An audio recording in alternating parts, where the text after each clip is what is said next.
La lectura está tomada de la primera carta del apóstol San Pedro. Carísimos, ruégoos que como extranjeros y peregrinos os abstengáis de los deseos carnales que combaten contra el alma.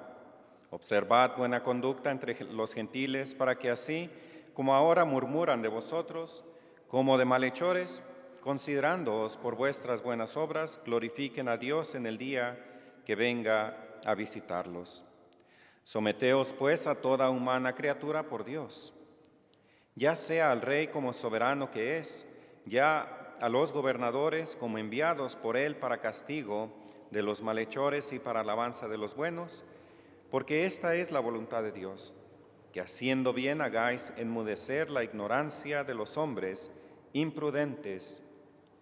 Portaos como libres y no teniendo la libertad, a manera de velo para encubrir malicia, mas como siervos de Dios. Honrad a todos, amad a vuestros hermanos, temed a Dios, dad honor al Rey. Siervos, sed obedientes a los señores con todo respeto, no solo a los buenos y moderados, sino aún a los de recia condición. Porque esto es lo que agrada a Dios en Jesucristo, Señor nuestro. Se ponen de pie. El Evangelio está tomado del Evangelio según San Juan. En aquel tiempo dijo Jesús a sus discípulos: dentro de poco ya no me veréis, mas poco después me volveréis a ver, porque me voy al Padre. Entonces dijéronse entre sí algunos de ellos: ¿qué nos querrá decir con esto, dentro de poco no me veréis, mas poco después me volveréis a ver, porque me voy al Padre? Y decían: ¿qué es esto que nos habla un poco? No sabemos lo que significa. Entendió Jesús que le querrían preguntar y les dijo: ¿disputáis entre vosotros de esto que he hablado? Dentro de poco ya no me veréis, mas poco después me volveréis a ver. En verdad os digo, lloraréis y gemiréis, y el mundo se gozará. Andaréis triste, mas vuestra tristeza se trocará en gozo. La mujer, cuando da a luz, está triste porque ha venido su hora, mas después de que ha tenido un niño, ya no se acuerda del aprieto por el gozo de que ha nacido un hombre para el mundo. Pues también ahora vosotros tenéis tristeza, mas otra vez os veré y se gozará vuestro corazón, y ninguno os arrebatará vuestro gozo. Pueden sentarse.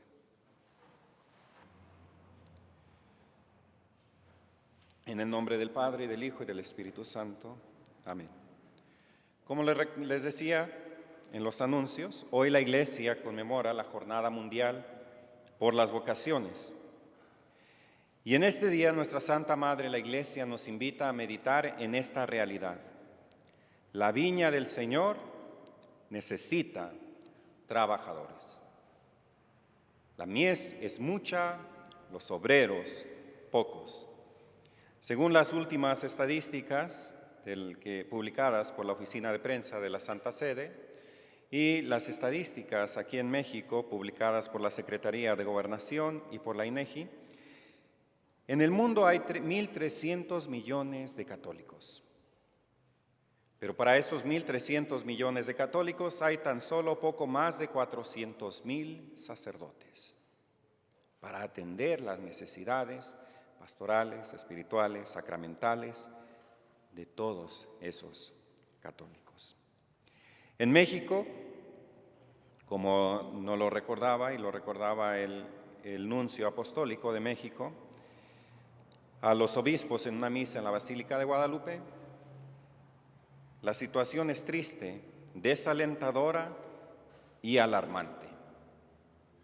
El catolicismo en México va en declive, va de pique.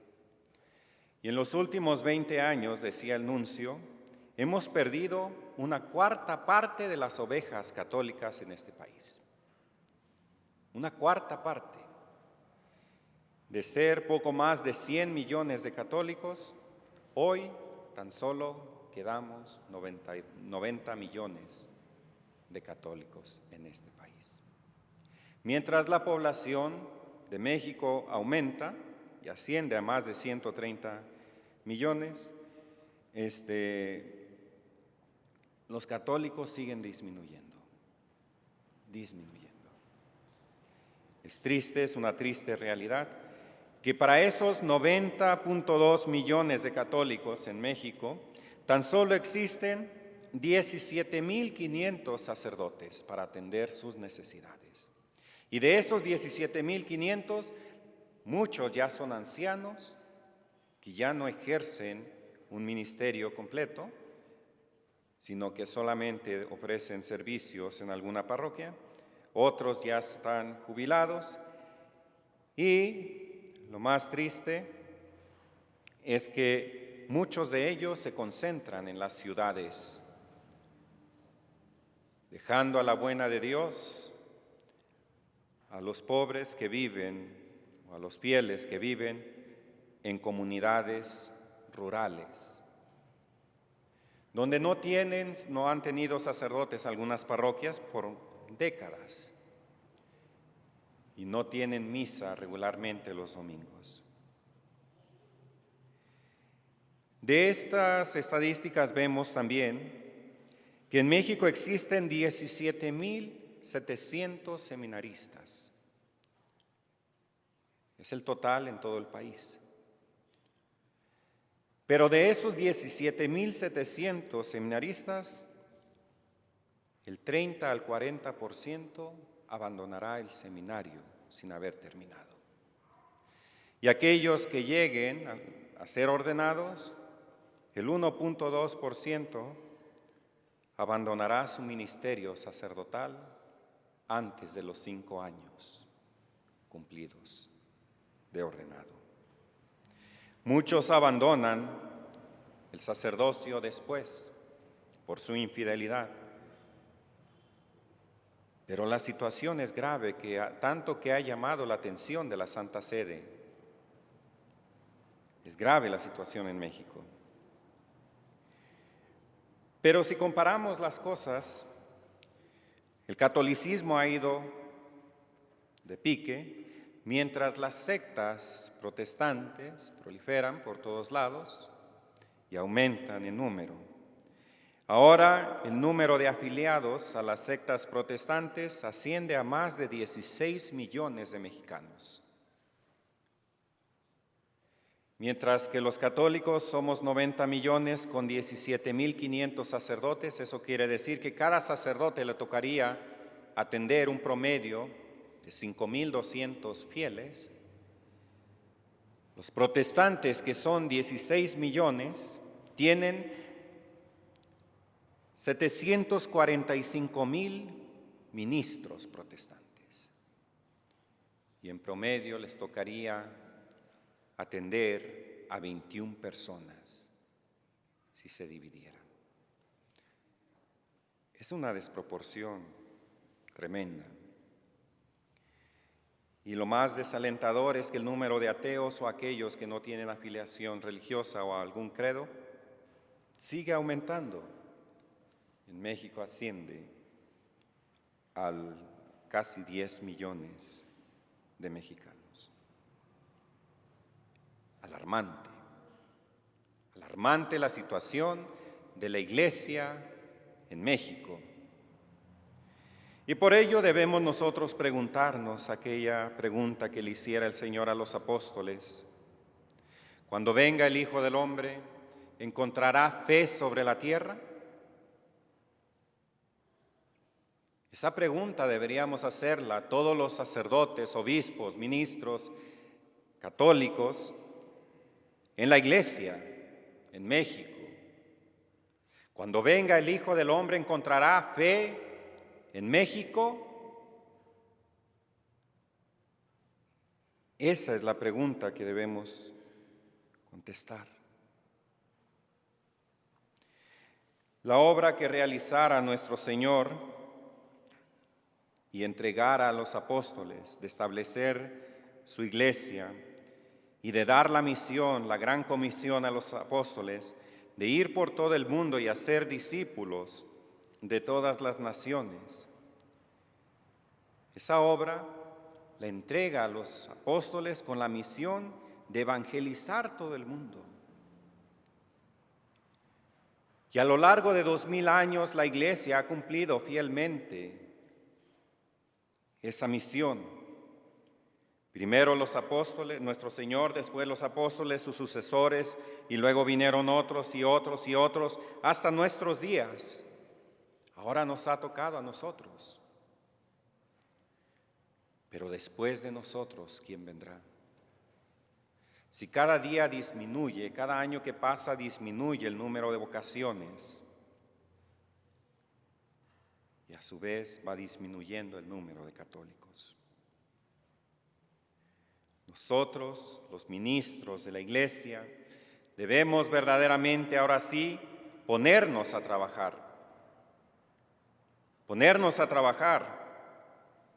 Y trabajar para que avance o siga avanzando el reino de Dios en la tierra, que siga creciendo. Trabajar para iluminar las conciencias, las inteligencias, para corregir las conciencias y formarlas, para destruir la mentira, el error, la herejía, el modernismo, para sembrar virtud y semilla de santidad en los fieles, en sus corazones, para conquistar almas para Cristo y para el cielo. Pero si no trabajamos, frenamos la obra de nuestro Señor. Somos un obstáculo, una piedra de tropiezo en su obra de redención y salvación.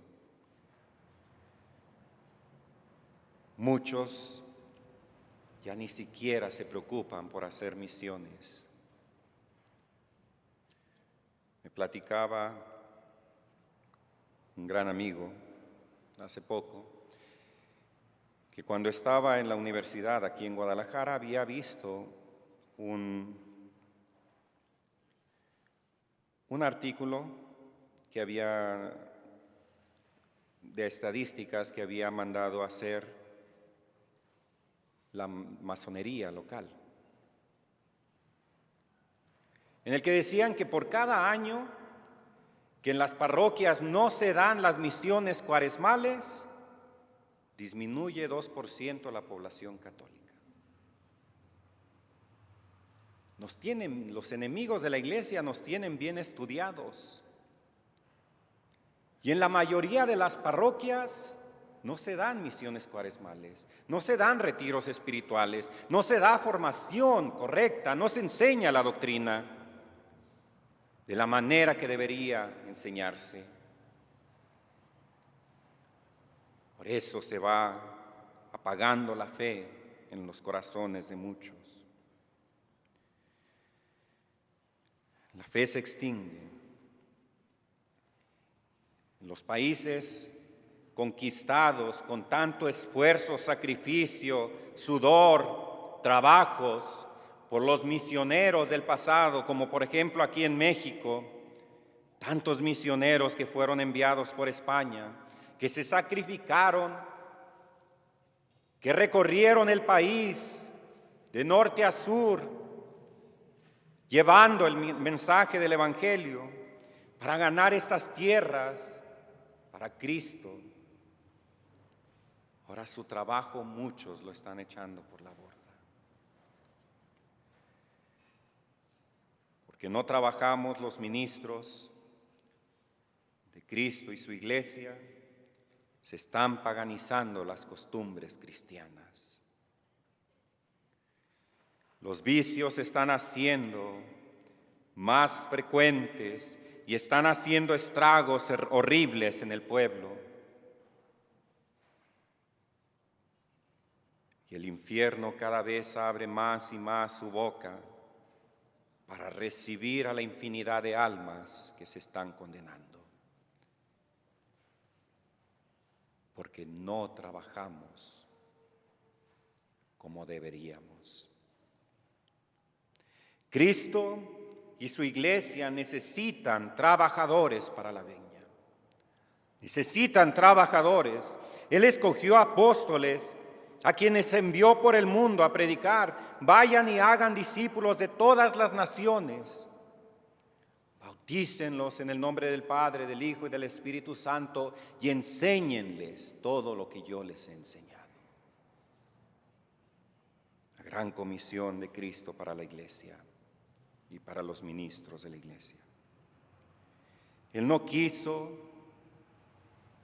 que sin ministros o sin los apóstoles se extendiera el reino de Dios. Necesitaba de su ayuda.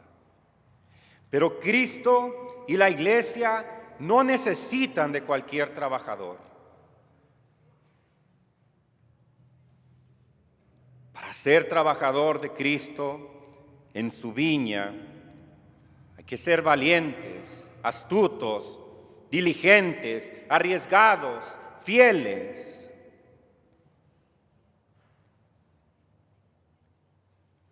Porque el trabajo de los enemigos de Cristo es más diligente, más astuto que el de los hijos de la luz. Nos debería dar vergüenza el que el nuncio apostólico nos haya venido a jalar las orejas a la Iglesia de México. Y deberíamos estar arrodillados delante del altar, pidiendo perdón y clamando misericordia delante de Dios, por haber dejado que los lobos rapaces nos arrebataran y devoraran a un cuarto de las ovejas.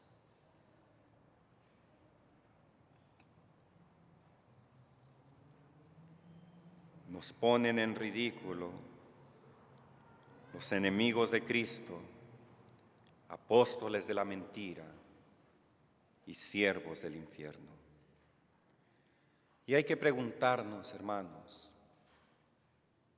hay que preguntarnos, ¿quiénes trabajan más?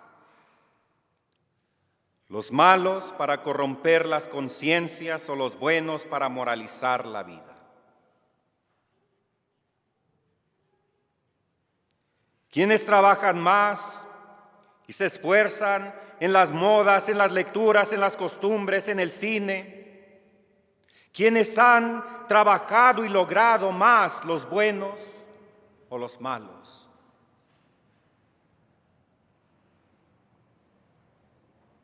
Creo que cada uno sabemos la respuesta.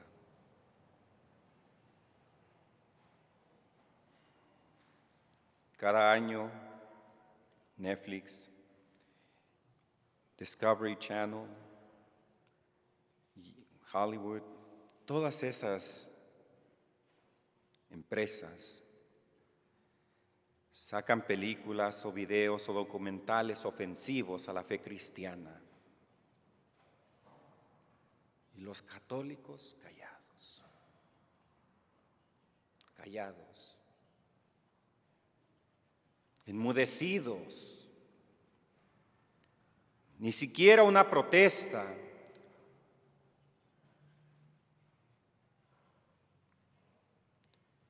Una de las últimas que sacaron hace un año, creo, donde mostraban a nuestro Señor como un homosexual, a la Santísima Virgen como una mujer de la calle. Y los católicos, obispos, sacerdotes, fieles, callados. Muchas veces para ser políticamente correctos, ¿a mí qué me importa ser políticamente correcto? Prefiero hacer lo correcto delante de Dios que ante los hombres. Pero los enemigos de la iglesia son astutos. ¿Qué hacemos los católicos para propagar nuestra fe, para difundirla, para darla a conocer?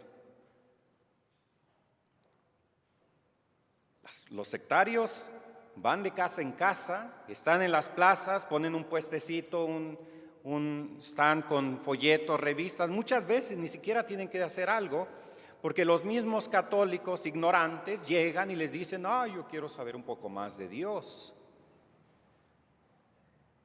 Pero ¿por qué un católico tiene que ir a preguntarle a un protestante que le hable de Dios? Porque en nuestros templos se predica más de política, se predica más lo políticamente correcto, se predica más el buenismo y la falsa misericordia de Dios que la verdad. No hay doctrina predicada muchas veces. Y qué triste. Nosotros que tenemos la verdad, no la damos al pueblo. Y el pueblo hambriento de la verdad y de Dios y de la reverencia y de su palabra, como aquí no es alimentado en la casa del Padre, se van con los sectarios. Nuestro proselitismo es inexistente. La Iglesia ha abandonado la misión evangelizadora desde hace muchísimas décadas. Se persuade a aquellos que se quieren convertir a que no lo hagas, solo basta con que seas buena persona y te salvas. No es cierto. Fuera de la Iglesia no hay salvación. No la hay. Quien quiera que diga esto ha sido condenado por la misma Iglesia.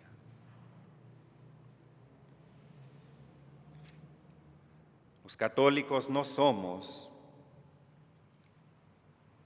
tan generosos con nuestros talentos, con nuestro trabajo, con nuestro dinero, como lo son los de las sectas evangélicas y los enemigos de la Iglesia.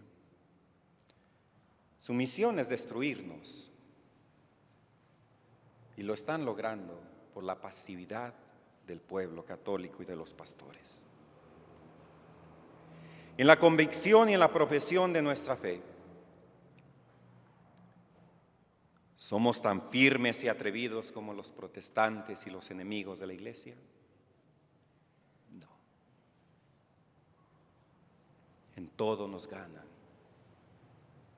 En todo. En diligencia, en trabajo, en entrega, en entusiasmo. Mientras que los ministros de la Iglesia, tímidos, cobardes, perezosos,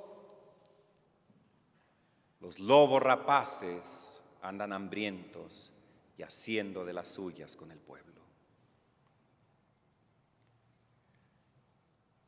Ellos son más generosos con su tiempo, su talento, su dinero, mejor organizados y sus obras por eso son más productivas que las nuestras. La mies es mucha, los obreros pocos. La viña necesita trabajadores, trabajadores valientes, atrevidos, entregados, fieles, comprometidos con la causa de Cristo.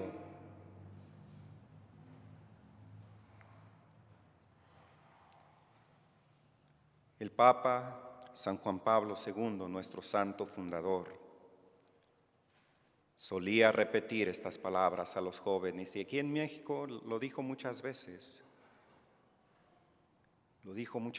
Todavía parece escucharlo cada vez que venía yo, estaba presente. Jóvenes, no tengan miedo de seguir a Cristo. No tengan miedo. Y esas palabras yo las repito hoy a los jóvenes y me dirijo a ellos. No tengan miedo de entregar su vida a Cristo y a su causa. Necesitamos trabajadores para contrarrestar el error. Cada vez son menos los católicos en el mundo y en este país, en esta tierra bendita, con la presencia, o que fuera bendecida con la presencia de Santa María de Guadalupe. El Señor los llama a los jóvenes, los llama a trabajar en su viña. Sean valientes, respondan, digan sí, no se arrepentirán. Los padres deben inculcar a que todos sus hijos, hombres y mujeres, hagan por lo menos una experiencia vocacional. Dios los llama a ser apóstoles, misioneros, evangelizadores, sacerdotes del Dios Altísimo. Los llama a llevar salvación, esperanza, consuelo, perdón a las almas, a reconciliarlas con Dios, pero ante todo, a ser sacerdotes para que ofrezcan el sacrificio de Cristo en la cruz sobre el altar por los vivos y por los muertos. El Señor los llama a ser mediadores entre Dios y los hombres, a presentar a Dios las necesidades, las oraciones y los sufragios que el pueblo le ofrece, pero a cambio dar al pueblo las bendiciones y las gracias enviadas por Dios. Digan que sí a ese llamado que el Señor les hace. No sean como la higuera de aquella cual el Señor esperaba fruto, pero tan solo encontró ramas y hojas, pero no fruto.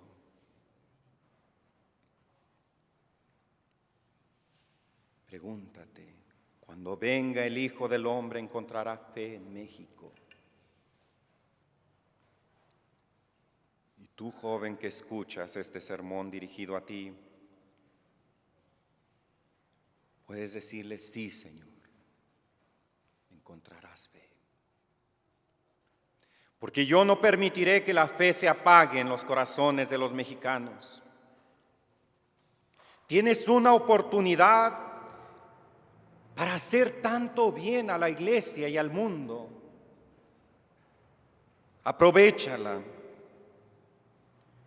Puedes enseñar al ignorante, consolar al afligido, corregir al que yerra, combatir el error, la herejía, el modernismo que ha hecho estragos, defender a la iglesia de sus enemigos. Hay tanto por hacer y tan pocos que se atreven a hacerlo.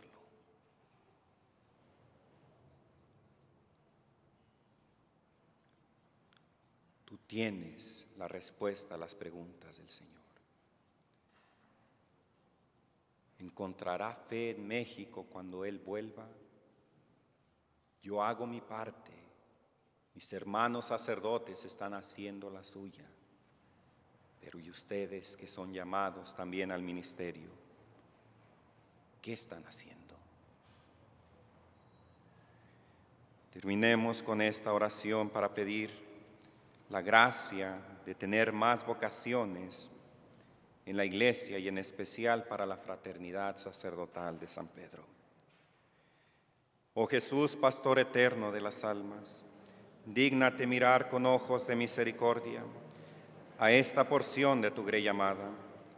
Señor, gemimos en la orfandad. Danos vocaciones, danos sacerdotes santos. Te lo pedimos por intercesión de Santa María de Guadalupe, tu dulce y santa Madre.